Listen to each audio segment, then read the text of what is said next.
Movie की शुरुआत में बिल को दिखाते हैं जो बहुत ज़्यादा गुस्से में लग रहा था और ये अपना सारा गुस्सा पंचिंग बैग और वर्कआउट पे निकाल रहा होता है। यहाँ पर हम देखते हैं कि टीवी न्यूज़ चल रही है और न्यूज़ में ऐसी ऐसी बातें बताई जा रही है जिससे मुर्दे का भी खून खौल उठे। बिल को काफ़ी सारी चीज़ों से प्रॉब्लम थी, जैसे कि global warming, climate change, unemployment. News देख देख के पूरी दुनिया समाज का ठेकेदार बन बैठा था। इसकी नज़र में हर प्रॉब्लम की वजह एक ही थी, बढ़ती हुई पॉपुलेशन। इसके बाद इसके पेरेंट्स को दिखाते हैं जिनकी एज में सैफ अली खान और करीना कपूर से भी ज़्यादा एज गैप था। इसके पेरेंट्स जानते थे कि इनका बेटा नॉर्मल नहीं है, इसलिए वे लोग उससे बड़े प्यार से बात करते थे, हनी हनी करके। लेकिन इसके दादा की उम्र के बाप से अब और दिखावा नहीं हो रहा था। उसने बिल को अलग रहने के लिए कहा क्योंकि वो 23 साल का हो गया था और अमेरिकन कल्चर के हिसाब से इस उम्र तक बच्चों को अलग रहना शुरू कर देना चाहिए ताकि उन्हें डिप्रेशन होने में देर ना हो जाए। खैर, बिल अभी अलग होने के लिए तैयार नहीं था क्योंकि उसके पास अलग होने लायक पैसे ही नहीं थे और यहाँ पे उसकी पूरी देखभाल हो रही थी, तो फिर अलग होने का क्या फ़ायदा। इसी टॉपिक पे इनकी थोड़ी बहस हो गई और फिर इसके पेरेंट्स ऑफिस चले गए। इसके बाद ये अपनी मारुति 800 में बैठकर कॉफ़ी शॉप आ गया। इसे कॉफ़ी चाहिए थी विद एक्स्ट्रा फॉर्म। कॉफ़ी वाले ने इसे वैसी कॉफ़ी बना के दी जैसी इसने बोली थी, पर इसे और फॉर्म चाहिए। भैया ने और फॉर्म भी डाल दिया पर अभी भी इसे संतुष्टि नहीं मिली। फिर इसने अपने पैसे वापस मांगे तो भैया ने पैसे देने से मना कर दिया और फिर इन दोनों के बीच हो गई बहस। बिल ने यहाँ पर सीन क्रिएट कर दिया और तो और वो बाहर जाने के बाद दोबारा अंदर आया फिर से बहस करने के लिए। आज इसकी कुछ ज़्यादा ही बेइज्जती हो गई। इसके बाद हम देखते हैं कि ये एज ए मैकेनिक काम करता है। इसने अपने बॉस से सैलरी बढ़ाने के लिए कहा लेकिन उसने उल्टा इसे डांट दिया। अब ये अपने बेस्ट फ्रेंड एविन से मिलता है जो इसी की तरह सोशियोपैथ था। इन्हें दुनिया में हर जगह सिर्फ प्रॉब्लम्स ही नजर आती थी। अपने आप को छोड़ के बाकी सबको जज करते रहते थे। इसने एविन से कुछ मंगाया था जो एविन इसके लिए लेकर आ गया। अब काम हो गया तो इन्हें लगा कि कुछ पेट पूजा कर ली जाए। हालांकि एविन ने अंदर जाने से पहले दुकान की गलतियां निकालना शुरू कर दिया। इससे एक बात तो पता चलती है कि हमारे दोस्त बिल्कुल हमारे जैसे ही होते हैं। ये कोई तुक्का नहीं है, बल्कि हम अनकॉन्शियसली उन लोगों की तरफ ही अट्रैक्ट होते हैं जो हमारे जैसे होते हैं। कहने का मतलब है कि अगर आपको लगता है कि आपके दोस्त सांप है तो आप भी हो ना हो उसी कैटेगरी में फॉल करते हो। अब ये दोनों खाने बैठ गए। कुछ ही देर में वेट्रेस आई और उससे इनकी प्लेट गिर गई, जिसके बाद एविन ने अपना ड्रामा शुरू कर दिया। वो जीता जागता कंप्लेंट बॉक्स था। उसने वेट्रेस को बहुत सुनाया, बावजूद उसके कि वो लगातार उससे माफ़ी मांग रही थी। हालांकि बिल बहुत शांत लग रहा था। उसने अपने दोस्त एविन को भी शांत किया। इसके बाद इन दोनों की कंप्लेंट्स का सिलसिला फिर से शुरू हो गया। एविन इस दुनिया से बहुत परेशान था। उसने बिल को बताया कि इस दुनिया में 7 करोड़ लोग हर साल पैदा हो रहे हैं। अगर ऐसी पॉपुलेशन बढ़ती रही तो जितने भी नेचुरल रिसोर्सेज है वो एक दिन खत्म हो जाएंगे। एविन की सभी थ्योरी घूम फिर के पॉपुलेशन पर ही आ रही थी। उसे सबसे ज़्यादा प्रॉब्लम उन लोगों से थी जो फरारी में घूमते हैं और लग्जूरियस लाइफ जीते हैं। उसके हिसाब से फरारी में घूमने से दुनिया को क्या मिलेगा। एविन के हिसाब से पैसे का सिस्टम ही खराब था। वो चाहता था कि लोग अपनी ज़रूरतों की चीज़ें खरीदे, ना कि शौक और कंफर्ट की चीज़ें। बिल ने इसकी बात से एग्री नहीं किया। बिल ने तो ये भी कह दिया कि तेरे पास अभी पैसे नहीं है, इसलिए तुझे पैसे वाले लोग दुश्मन दिख रहे हैं। बिल के हिसाब से एविन सिर्फ बोलता था, वो सिर्फ बातें ही बना सकता था और इस दुनिया को ऐसे लोगों की ज़रूरत है जो कुछ एक्शन ले, ना कि सिर्फ नाश्ता करते हुए बातें बनाते रहे। अब बिल वापस घर आ गया और उसके मॉम डैड भी घर आ चुके थे। वे लोग अलग रहने की बात पर उसका जवाब जानना चाहते थे, तो बिल ने कहा कि हम इस बारे में सुबह बात करेंगे और उसके पास अपने पेरेंट्स के लिए एक स्पेशल न्यूज़ भी थी जो वो उन्हें सुबह ही बताएगा। तो अब रात में ये उसी सामान से मिलिट्री सूट बनाने लगता है जो इसने एविन से मंगाया था। पीछे एविन की वीडियो भी चल रही थी जिसमें वो सोशल इश्यूज़ को बड़े एग्रेसिव तरीके से उठा रहा था और उसका कहना यही था कि उन्हें दुनिया को बचाने के लिए पॉपुलेशन कंट्रोल करनी पड़ेगी। अब बिल की तैयारी पूरी हो चुकी थी। वो किस तैयारी में लगा था ये हमें आगे पता चलेगा। फिर इसने ब्रेकफास्ट पे अपने मॉम डैड को बताया कि वो मैकेनिकल इंजीनियरिंग सीखने के लिए कॉलेज ज्वाइन करेगा।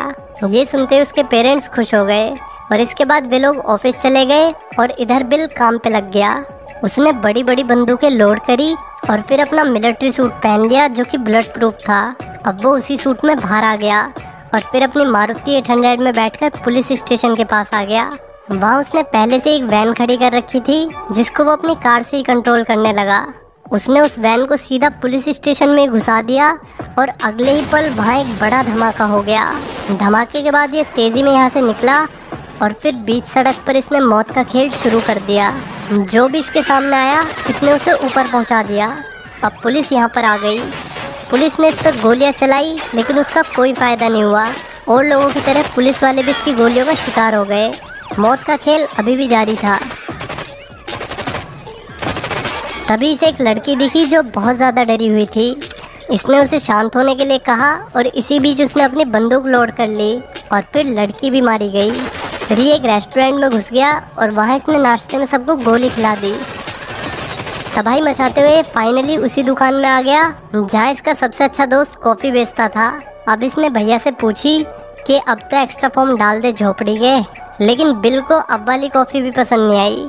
और फिर उसने भैया को 5 सेकंड का टाइम दिया, लेकिन 5 सेकंड में भला वो कितना ही भाग लेता। अब ये एक ब्यूटी पार्लर के बाहर आ गया। सभी लेडीज़ दीवार के पीछे छुपी हुई थी, लेकिन वे सब इससे ज़्यादा देर तक नहीं छिप पाई। इसने सबको एक जगह इकट्ठा कर दिया और फिर पानी पीने लगा। वो यहाँ आराम से बैठकर इन सबको चिढ़ाने लगा। कुछ ही देर में इसने अपना हेलमेट और अपनी बंदूक उठा ली। ये इन्हें मारने वाला था, लेकिन इसने ऐसा नहीं किया। लड़कियों को लगा कि वे बच गई, मगर 2 मिनट में ही बिल वापस आ गया। उसने इन्हें अपना चेहरा दिखा दिया था, इसलिए वो चाहकर भी इन्हें जिंदा नहीं छोड़ पाया। इसके बाद ये एक भीड़ भाड़ वाली जगह पे चला गया जहाँ कम से कम 300 लोग तो होंगे ही। ये सब यहाँ बिंगो खेल रहे थे और इनमें ज़्यादातर सब बुजुर्ग ही थे। बिल बड़े आराम से यहाँ पर घूम रहा था और कोई उसकी तरफ देख भी नहीं रहा था। सब अपना गेम खेलने में मस्त थे। फिर इसने सैंडविच ऑर्डर किया, वो भी सबसे टेस्टी सैंडविच। बंदे ने ऑब्वियसली वही सैंडविच पकड़ा दिया जो उसके पास था। बिल ने जब वो सैंडविच खा के देखा तो जैसा कि आप समझ ही गए होंगे, उसे वो सैंडविच कतई पसंद नहीं आया। और वो सैंडविच उसे इसलिए बेकार नहीं लगी क्योंकि वो बेकार थी, बल्कि बिल को हर चीज़ में कमी निकालने की आदत थी, इसलिए अब उसे हर चीज़ बेकार ही लगने लगी थी। वो तो शुक्र है कि भैया ने इससे पैसे नहीं मांगे थे, जिस करके उसकी जान बच गई। अब ये चिल्ला चिल्ला के यहाँ सबको परेशान करने लगा, लेकिन यहाँ के बुड्ढों को घंटा फर्क नहीं पड़ा, इसलिए बिल बोर होकर यहाँ से चला गया। इसके बाद वो एक बैंक में घुस गया और फिर उसने सबको नीचे बैठने के लिए कहा। एक बंदे ने उसे रोकने की कोशिश की, लेकिन बिल ने चाकू से उसकी गर्दन काट दी। अब उसे बहुत ज़्यादा गुस्सा आ गया। उसने चिल्ला चिल्ला के बोला कि और किसी को बनना है हीरो, और ये बोलते उसने अपने सामने खड़े सभी लोगों को भून डाला। इसके बाद उसने मैनेजर से पैसे भरवाए और बाहर आकर उसने वो सारा पैसा जला दिया, ये कहते हुए कि मेरे सामने इस पैसे की कोई औकात नहीं है। वैसे भी तुम इस पैसे से वो चीज़ खरीदते हो जिसकी तुम्हें ज़रूरत भी नहीं है। इस कांड के बाद उसने अपने बेस्ट फ्रेंड एविन को फ़ोन किया, जो जंगल में उसका इंतज़ार कर रहा था। दरअसल उसने एविन को शूटिंग गेम खेलने के लिए बुलाया था। एविन नकली बंदूक के साथ पिछले आधे घंटे से उसका इंतज़ार कर रहा था। इसके बाद बिल ने रोड पर बॉम्ब लगा दिया, जिनका रिमोट उसके हाथ में था। उसे पुलिस रेडियो से खबर मिल गई थी कि पुलिस उसकी तलाश में इसी तरफ आ रही है। जैसे ही पुलिस आई उसने धमाका कर दिया और फिर पुलिस की एक कार उसका पीछा करते हुए जंगल के पास पहुंच गई। वहां उसने एक और ब्लास्ट कर दिया, जिसके बाद सिर्फ एक ही पुलिस वाला जिंदा बचा। बिल का पीछा करते हुए वो जंगल में आ गया और फिर बिल के हाथों मारा गया। इसके बाद बिल एविन के पास पहुंच गया। एविन उससे गुस्सा था क्योंकि उसने आने में काफ़ी देर कर दी थी, लेकिन बिल ने उसे मना लिया और फिर उसने एविन को ढेर सारे पैसे दिखाए। उसने बैंक के सामने सारे पैसे नहीं जलाए थे, बल्कि कुछ अपने लिए बचा लिए थे। एविन उस पैसे को देखकर खुशी हो रहा था, तभी बिल ने उसे बेहोश कर दिया और फिर उसके हाथ में गन थमाकर उसकी खोपड़ी उड़ा दी, ताकि ऐसा लगे जैसे उसने सुसाइड की है। बिल ने अपना मिलिट्री वाला सूट उसे पहना दिया ताकि सबको लगे कि ये सब कांड एविन ने किया था, और बिल का ये प्लान कामयाब भी हुआ। सारे सबूत मिटाकर वो तेजी में घर पहुंच गया और न्यूज़ चैनल पे एविन की न्यूज़ देखने लगा।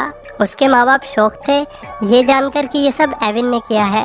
इसके बाद ये भाई साहब इतना कांड करके भी रिलैक्स कर रहा होता है। तभी वो न्यूज़ में एविन के बाप को देखता है, जिसे पुलिस अपने साथ ले जा रही थी। उसका बाप एक ही बात कहे जा रहा था कि एविन बेकसूर है। यहाँ तक तो ठीक था, लेकिन फिर उसने ये भी कहना शुरू कर दिया कि बिल विलियमसन से पूछताछ करो, उसी ने ये सब किया है। ये सुनकर बिल घबरा गया और उसने पैकिंग चालू कर दी। आखिर में बिल की एक फुटेज दिखाई जाती है जो इस जेनोसाइड के 2 साल बाद रिकॉर्ड करी गई थी। उसका कहना यही था कि धरती पे हर साल 7 करोड़ लोग पैदा हो रहे हैं। अगर ऐसा ही चलता रहा तो हम सरवाइव नहीं कर पाएंगे। यही कहकर वो 2 साल बाद भी लोगों को भड़काने की कोशिश कर रहा था। तो दोस्तों, इस मूवी से हमें क्या सीखने को मिला? यही कि इस मूवी से कुछ नहीं सीखना है। किसी भी विचारधारा को लेकर कट्टर होना पूरी दुनिया के लिए खतरनाक है। अगर किसी विचारधारा को मानना ही है तो सबसे पहले इंसानियत की विचारधारा को मानना चाहिए, क्योंकि इससे बढ़कर कुछ नहीं। ये कह रहा है कि हम सरवाइव नहीं कर पाएंगे। अरे हम सरवाइव इसलिए कर रहे हैं क्योंकि इस दुनिया में अभी भी इंसानियत बची हुई है। अगर इसके जैसे लोग हो गए तो हम सही में सरवाइव नहीं कर पाएंगे। वैसे ये मूवी ट्रू स्टोरी नहीं है, बल्कि कुछ सत्य घटनाओं पर आधारित है। लेकिन ऐसी सोच के लोग आपको हर जगह मिल जाएंगे जो अपनी विचारधारा को वायरस की तरह फैलाते हैं। तो उनसे बचिए, सावधान रहिए और सतर्क रहिए। मिलते हैं अगली वीडियो में। Till then take care, bye bye.